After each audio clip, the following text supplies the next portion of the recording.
Imagine a table. On the table, there is a piece of paper.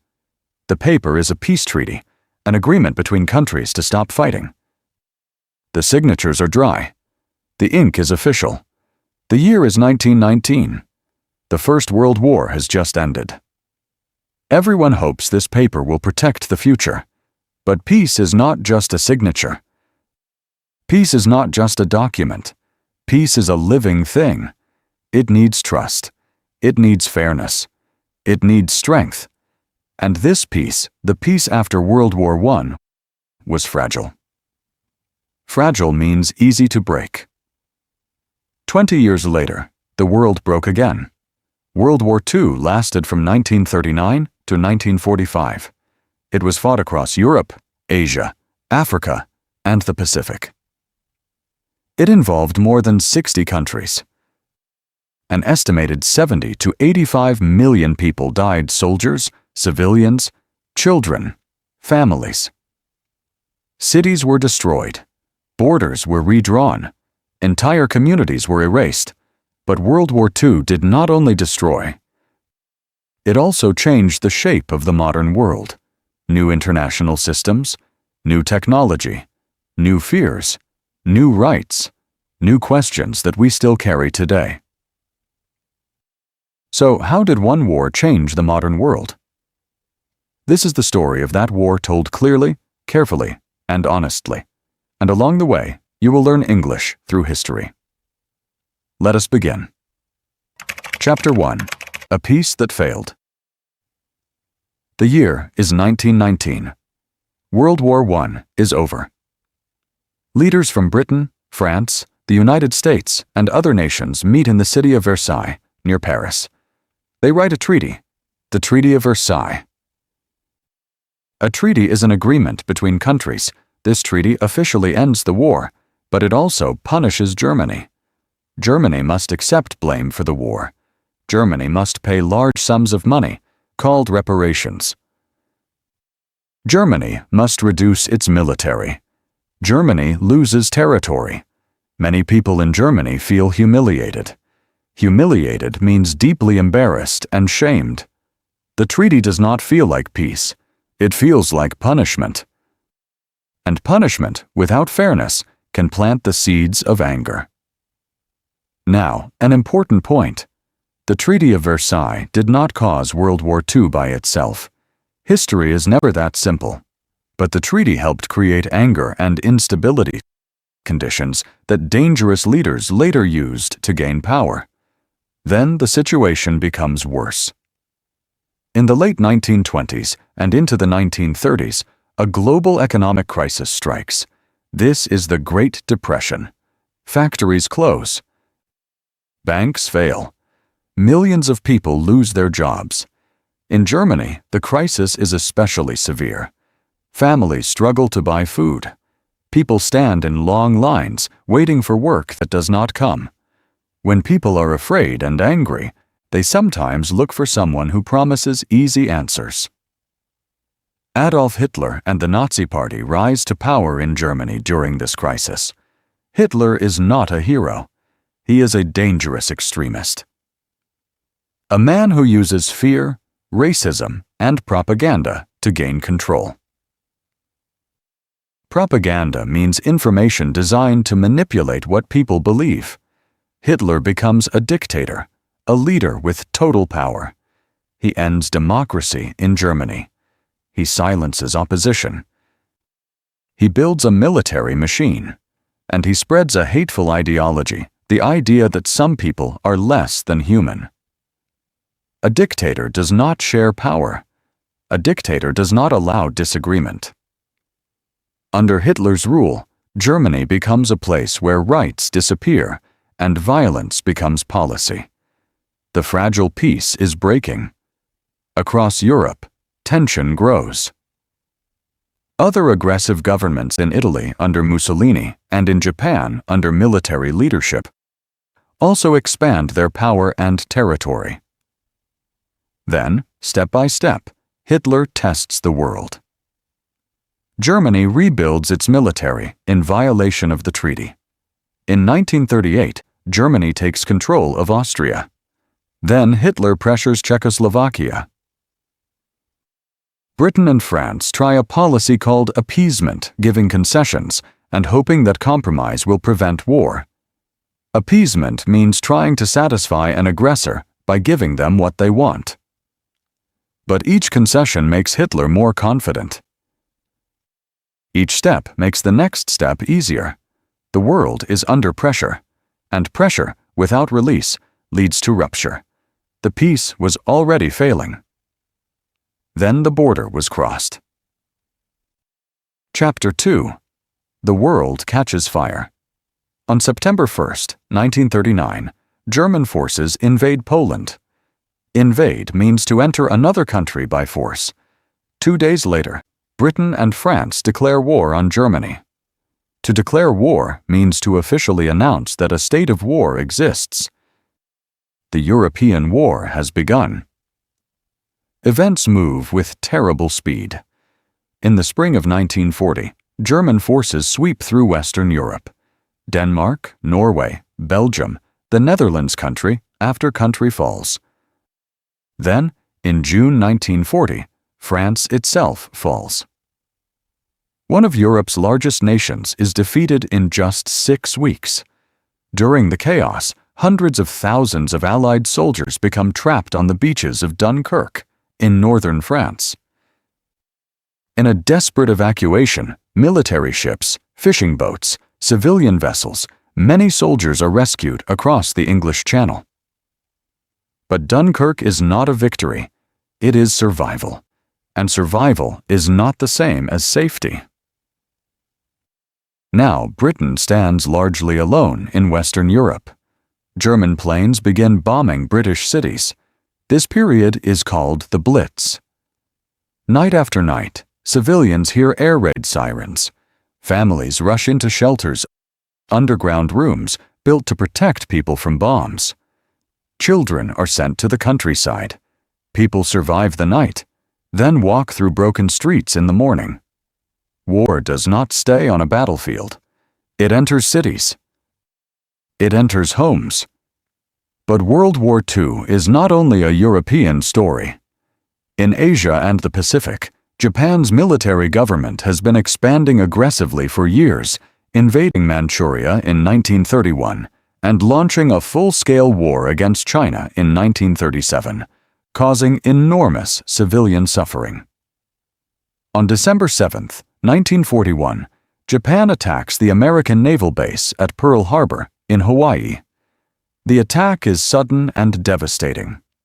The next day, the United States declared war on Japan. A few days later, Germany and Italy declared war on the United States. Now America was fully inside the global conflict.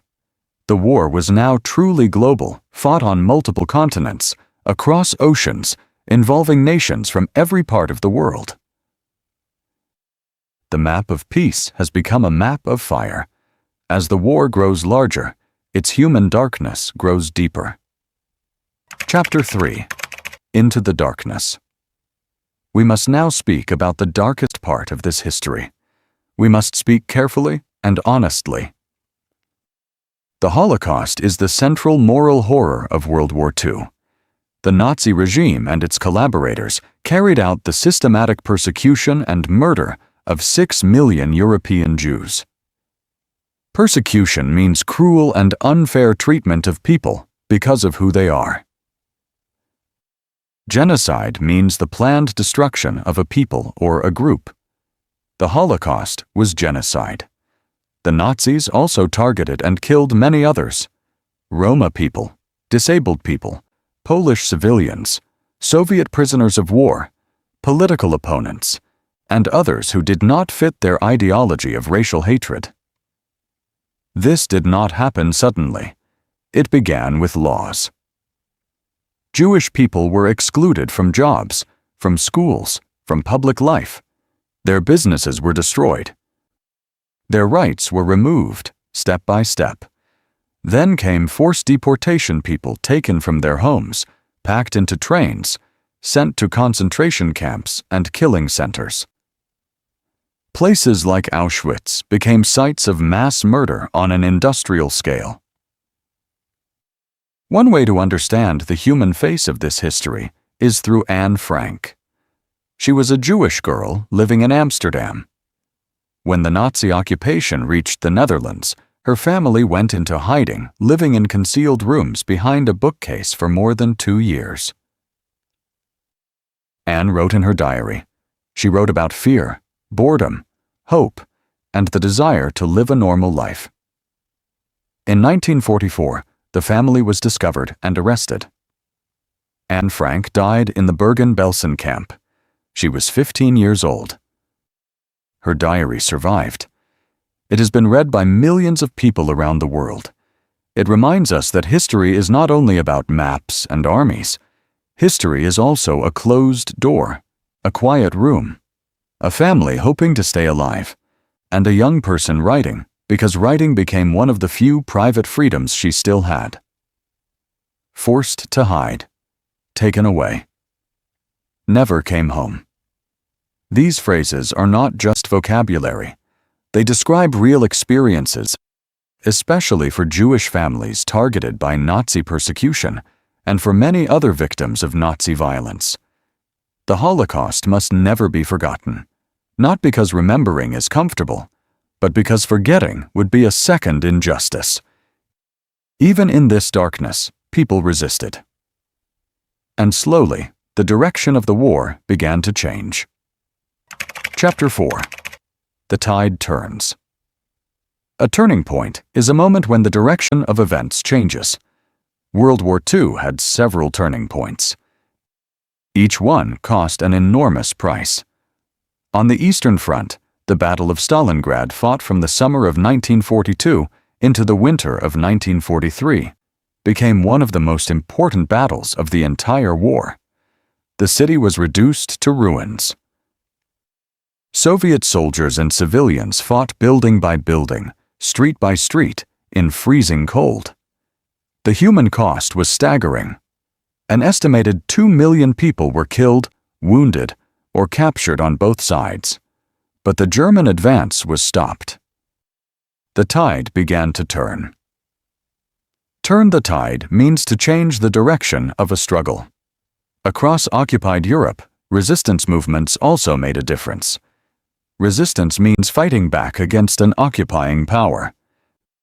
In France, Poland, Norway, Denmark, Greece, Yugoslavia, and many other places, ordinary people took extraordinary risks.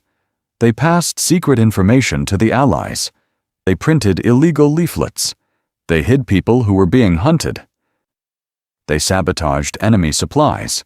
Many of them paid with their lives. Resistance was not always dramatic. Sometimes it was a hidden radio. Sometimes it was a coded message.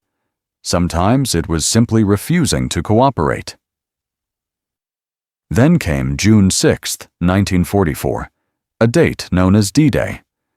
Allied forces from the United States, Britain, Canada, and other nations crossed the English Channel and landed on the beaches of Normandy in northern France. The operation was massive and dangerous. Many young soldiers faced danger before they even reached the sand. The cost was heavy from the first hours. D-Day helped open a second front in Western Europe. A second front means a new area of fighting that forces the enemy to divide its strength. From Normandy, Allied forces began the long, costly process of liberating occupied Europe. Liberation means freeing a place or a people from control. But liberation was not instant. It took months of hard fighting. Cities were destroyed in the process. Civilians suffered alongside soldiers. The price of freedom was terrible. The war was moving toward its end. But the ending would bring new questions, new fear, and a new world. Chapter 5. The modern world is born. In May 1945, Germany surrendered. The war in Europe was over. Surrender means to stop fighting and accept defeat. But in Asia and the Pacific, the war continued. On August 6, 1945, the United States dropped an atomic bomb on the Japanese city of Hiroshima. 3 days later, a second atomic bomb was dropped on Nagasaki. The destruction was unlike anything the world had seen. In Hiroshima alone, an estimated 80,000 people died immediately. Tens of thousands more died in the weeks, months, and years that followed from injuries and radiation. The Soviet Union also entered the war against Japan in August 1945. On September 2nd, Japan formally surrendered. World War II was over. But how do we describe what the atomic bombings mean? They helped bring the war to its end, together with Japan's worsening military position and the Soviet Union's entry into the war against Japan. But the bombings also opened the nuclear age, a new era in which human beings held the power to destroy entire cities in a single moment. This was not simple triumph. It was a new kind of fear. And that fear shaped the decades that followed. Victory did not feel simple for anyone. Cities across Europe and Asia lay in ruins. Estimated deaths across the entire war reached 70 to 85 million people. Millions of refugees moved across broken borders, looking for safety, looking for home. Survivors returned to places that no longer existed as they remembered them. But from the ruins, the world tried to build something new. In 1945, the United Nations was created, an international organization designed to prevent future wars and promote cooperation between nations. In 1948, the Universal Declaration of Human Rights was written. It stated that all human beings are born free and equal in dignity and rights. These words did not fix the world, but they gave the world a shared language for justice. The war also changed global power. The United States and the Soviet Union emerged as superpowers. Their rivalry became the Cold War decades of political tension, military competition, and nuclear fear, without direct war between them. Across Asia, Africa, and the Middle East, colonized peoples pushed harder for independence. The old European empires weakened. New nations were born. This process is called decolonization. World War II did not create a perfect world. It created the modern world, powerful, connected, fearful, hopeful, and unfinished. Final reflection. Let us pause and look back. We began with a peace treaty on a table, a fragile peace, a peace that failed.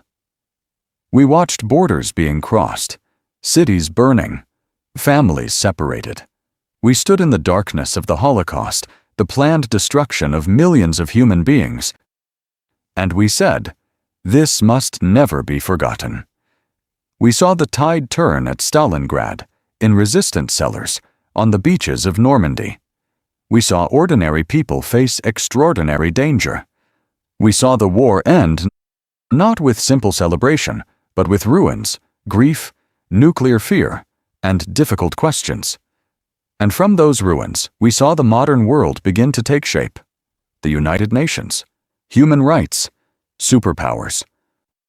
The Cold War, decolonization, a world still shaped by the choices and consequences of that war. World War II did not only destroy the old world, it helped create the modern one. Victory ended the war. But it did not erase the suffering. The modern world was built from the ruins, and those ruins must be remembered.